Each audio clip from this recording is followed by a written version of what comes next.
खुलुमबाय बयनिसिमबो आंनि बे डेली आपडेट बड' इउट्युब चेनेलाव नोंथांमोनखौ आरोबाव बरायहरबावनाय थाबाय। दिनै आं नोंथांमोननि गेजेराव मोननैसो सानसेयारि खौरां लानानै फैदों। आं आसा खालामो नोंथांमोना भिडिअखौ जोबजासिम नायलांगोन आरो लोगोसे चेनेलखौ साबस्क्राइब खालामनानै लागोन।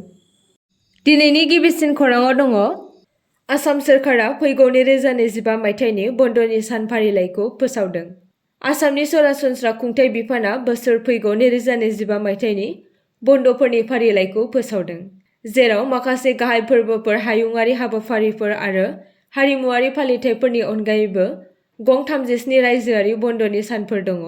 बे सानफोराव गासै आसामाव मावख', खाजोना आरो मेजिस्ट्रेट बिजिरसालिफोरा बन्द थागोन।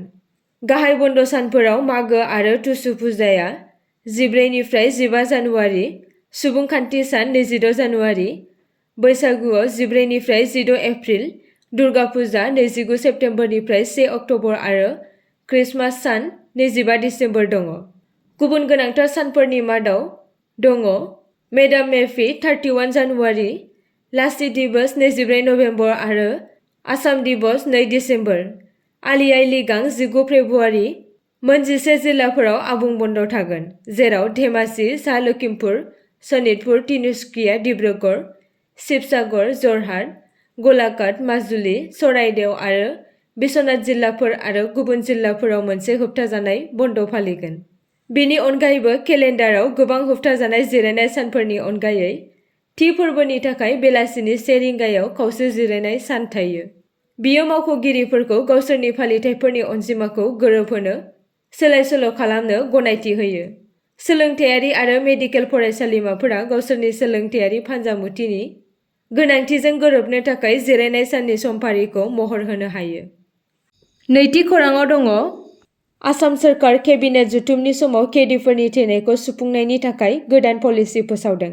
बिबान होनायखौ फोजोबनो आरो न्याय होनो थाखाय केबिनेटआ मानिबा जाहोनाव थैनाय केदिफोरनि आयेनारि उनमोनगिरिफोर एबा नखरनि खहा सुफुंनो मोनसे खान्थिखौ गनायथि होयो। केदिफोरनि गेजेराव गावजों-गाव नांज्लायनायनि जाहोनाव थैनायनि थाखाय 2 लाख रां, जोबथेसालिनि मावफारियाफोरजों साजा होजानाय एबा बुनायनि जाहोनाव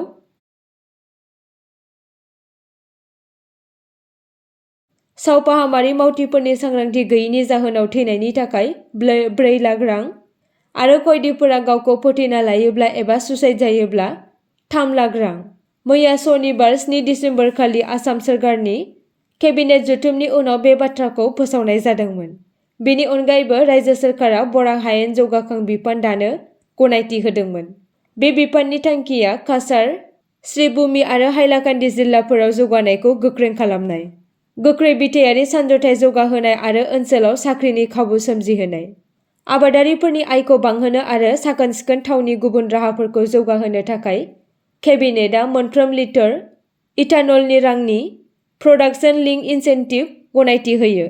बे थुलुंगानाय जाय 3 बोसोरनि थाखाय गनायथाव आसामाव 3 माइरं बिथायारि इथानल बानायग्रा इउनिटफोरखौ मुलाम्फा होगोन, जाय आबहावा लोगोआरि गोहो राहाफोरखौ नाजावनो थुलुंगा होगोन। थामथि खौराङाव दङ आसामाव अमा बेदरखौ बन्द खालामा आरो बिनि थाखाय गोदान स्किम लादों।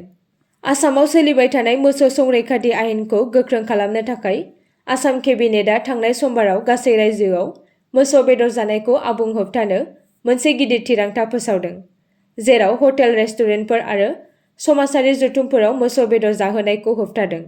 बेखौ लानानै कंग्रेसनि माखासे दैदेनगिरिफोर आरो मुस्लिम दैदेनगिरिखौ हेंथा खालामनाय नुनो मोन्दों आरो गिबि मन्थ्रिखौ बुंदोंमोन दि मोसौ बेदर जानायखौ बन्द खालामोब्ला अमा बेदरखौबो बन्द खालामनांगोन होनना। बिथाङा बे बाथ्रानि सायाव बिबुंथि होदों दि आसामाव अमा बेदरा बन्द जाया, मानोना अमाखौ जोंनि सनातन धोरोम माथा होनना फालिया। अमा फिनाया मोनसे फालांगिसो। बिनि थाखाय जों फैगौ बिनेट जथुम्मायाव मोनसे गोदान मोजां स्किमसो लाबोनो थांखि लादों आरो गोसो गुदुं लाइमोनफोरा बिथांखिनिफ्राय मुलाम्फा लानो हागोन होनना फोरमायबावदों। ब्रैथि खौराङाव दङ आसामनि हजायाव पुलिसनि गुलियाव सासे मोसौ सिखावआ जोखोम आरो 3 सन्देह गोनां सुबुंफोरा खारखोमादों।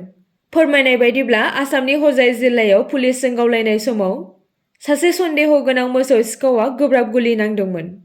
जोखोम जानाय सिखावखौ नगाव जिल्लानि रुपहिनि थागिरि आजारुल इस्लाम होनना सिनायथि होदों। सुलुंनि बायदिब्ला जेब्ला पुलिसआ लंकानि उदालियाव मोसौ खावनायाव लोब्बा थानाय मोनसे हान्जानि खौरांनि सायाव बिथा खालामनानै मोनसे अपारेशन जागायदोंमोन आरो पुलिसखौ नुनानै हान्जाया खारनो नाजादोंमोन। सुलुङाव फोरमायनाय बायदिब्ला होसोनाय समाव सिखावफोरा शंकरदेव नगर पुलिस आउटपस्टआव होनाय होथेग्राखौ सिफायदोंमोन आरो खाथिनि फोथारफोराव खारखोमानो नाजादोंमोन। हमजानायफोरनिफ्राय बारग'नो थाखाय सिखावफ्रा पुलिस हान्जानि सायाव गुलि गावदोंमोन। पुलिसआ आरो बिसोरनि गावलायनायाव पुलिसआ आजहारुल इस्लामखौ गुलि गावना जोखोम खालामदोंमोन। फारसेथिं हान्जानि गुबुन 3 सोद्रोमाफोरा खारखोमालांनो हादोंमोन। पुलिसआ जाथाय जानाय जायगानिफ्राय गंसे 0.765 mm पिस्तल, 2 गोथां गुलि, 2 खालि कारतुज, मासे मोसौ आरो रेजिस्ट्रेशन नम्बर AS01GD 6020 गोनां गंसे मारुति स्विफ्ट गारि जब्द खालामो। आजहारुलखौ फाहामथायनि थाखाय नगाव सिभिल हस्पिटालाव थिसननाय जादोंमोन। फारसेथिं खारखोमानाय सन्देह गोनां सुबुंफोरखौ हमनो थाखाय नागिरनाय हाबाफारिया सोलिगासिनो दङ। 5थि खौराङाव दङ थानसालिनि साखाथियाव मोसौनि खर' मोननायनि उनाव धुबुरीयाव हेंथा सोमावसारदों। शुक्रबारनि फुङाव खालिलपुर आमबागान सार्वजनिक मा दुर्गा मन्दिरनि साखाथियाव मासे मोसौनि खर' मोननायनि उनाव सनिबाराव मैया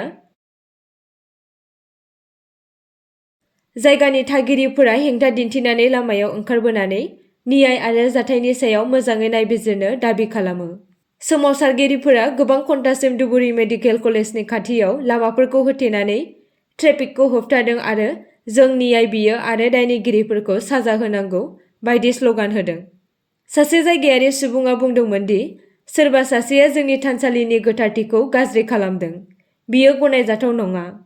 राहा लायैनि थाखाय गोसो बायनानै जायगानि सुबुंफोरा हुमखि होदोंमोन दि जुदि न्याय मोनाब्ला बिसोरो लामाफोरखौ होबथेबाय थागोन होनना। बे जाथायखौ गोबां सुबुंफोरा हारियारि बेले-बेजे सोमजिहोनो नाजानाय महरै नायगासिनो दङ। सासे जायगायारिया सुबुरुन होदों। बियो बे फोसावनाय फिनजाथाय जानो हागौ दि रेस्टुरेन्टफोराव मोसौ बेदर जाहोनाय जानाय नङा। जों जोंनि सुबुं समाजाव दावराव-दावसि लुबैया। दायनिगिरिफोरखौ हमनांगौ आरो साजा होनांगौ। बिबानगिरिफोरा दासिमबो जेबो नेमखान्थियारि बिबुंथि होनो हायाखै, नाथाय जायगानि सुबुंफोरा गोख्रों राहा लानो आरो दायनिगिरिफोरखौ साजा होनो खावलायगासिनो दङ। 6थि खौराङाव दङ पिकनिक जाग्रा हानजाफोरनो तामुलपुर जिल्ला खुंथायआ गोनांथार फोसावलाय होदों। लावखार ओंखाम जाग्रा हानजाफोरनिसिम तामुलपुर जिल्ला खुंथायनि बिथोन। मैदेर थाग्रा खुलियाव फुंनि 9 रिंगानि सिगां रावबो हाबनो मोननाय नङा आरो 4 रिंगानि सिगांनो लावखार ओंखाम जाग्रा थावनिखौ जायगा एंगारनांगोन होननानै गोख्रों बिथोन होदों खुंथायनिफ्राय। तामुलपुर जिल्लानि जर'खायै साहा ओनसोलाव हाग्रानि मैदेर फालोफोरा दावबायनायनि जाहोनाव मैदेर आरो मानसिनि सौग्रावनाय नुनो मोननाय जादों, जेराव जिउ आरो सम्पथिनि खहा जादों। मख'जाथाव दि बै ओनसोलनि गोबां जायगाफोरा लावखार ओंखाम जाग्रा हानजाफोरनिबो गोसो बोनो हानाय मिरु महरै जादों। बिनि फारसे भारतारि सुबुं रैखाथि आरो खौसेथिनि 163 धारानि सिङाव तामुलपुर जिल्लानि जिल्ला मेजिस्ट्रेट पंकज चक्रवर्तीया लावखार ओंखाम जाग्रा हानजाफोरनिसिम माखासे फोसावलाय होदों।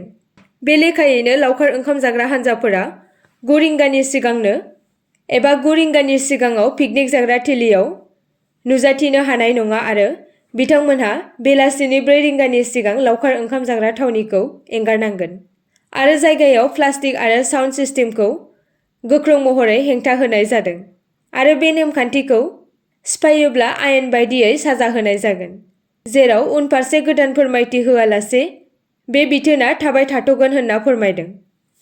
7थि खौराङाव दङ बिटिआरनि लाइमोनफोरनि साबसिन साख्रिनि खाबुफोरखौ रोखा खालामनो एमअएस जयन्त चौधुरीखौ लोगो हमदों। बिटिआरनि सुबुंफोरजों लोगोसे लाइमोनफोरनि इयुनखौ गोख्रों नोजोर होदों बिटिआरनि गाहाय खुंगिरि प्रमद बर' बिथाङा। जाहाथे बिटिआर ओनसोलनि गासिबो सुबुंफोरजों लोगोसे लाइमोनफोर एबा गोबां सुबुंफोरानो गावबा गावनि आथिङाव गसंथानो हायो।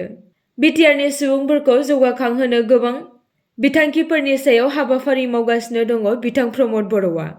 बिथां प्रमद बर'नि नाजानायावनो बिटिआर ओनसोलनि सुबुंफोरा सानफा एबा जौगाखांबोगासिनो दङ। बिथां प्रमद बर'नि मदद आरो हेफाजाब होनायावनो गोदान दिल्लीयाव बड'लेण्ड महोत्सब साननैनि हाबाफारिजों खुंफुंनाय जादों। बड'लेण्ड महोत्सबनि हाबाफारियाव 15 नबेम्बराव गाहाय मन्थ्रि नरेन्द्र मदिआ बाहागो लादोंमोन। गाहाय मन्थ्रि नरेन्द्र मदिआ बड'लेण्ड महोत्सबआव बाहागो लानानै बर'नि हारिमु, बर'नि आसारखान्थिफोरखौ बाख्नायदोंमोन आरो बड'लेण्ड महोत्सबनि गेजेरजोंनो बर' हारिया बांसिनै मुलुग दरबाराव सिनायथि मोननो हासिनदोंमोन। बेबायदिनो सीएम प्रमद बर'आ बिटिआरनि लाइमोनफोरनि रोंगौथिखौ बांहोनो बिटिआर ओनसोलाव साबसिन साख्रिनि खाबु आरो फालांगियारि खाबुफोरखौ रोखा खालामनो थाखाय इयुनखौ नोजोर होदों। बेबायदि थांखि आरो मिजिंखौ लानानै सीएम प्रमद बर'आ गोदान दिल्लीयाव मिरु रोंगौथि जौगाथाय आरो फालांगियारि बिफाननि रायजो मन्थ्रि जयन्त चौधुरीखौ लोगो हमदों। बिटिआरनि लाइमोनफोरनि रोंगौथिखौ बांहोनो बिटिआर ओनसोलाव साबसिन साख्रिनि खाबु आरो फालांगियारि खाबुफोरखौ रोखा खालामनो थाखाय बिटिआर सोरखारा लानाय गुबुन गुबुन हाबाफारिनि सोमोन्दै बिथांनो फोरमायदों सीएम प्रमद बर'आ। मिरु रोंगौथि आरो फालांगियारि बिफाननि रायजो मन्थ्रि जयन्त चौधुरीया बिटिआरआव स्किल डेभेलपमेन्ट लेन्डस्केपखौ गोख्रों खालामनायनि बिटिआर सोरखारनि थांखि लानायखौ जर'खायै मदद होदों होननानै फोरमायदों सीएम प्रमद बर'आ। आसा खालामो नोंथांमोना भिडिअखौ नायनानै मोजां मोनगोन आरो चेनेलखौ लाइक आरो साबस्क्राइब खालामनानै लागोन।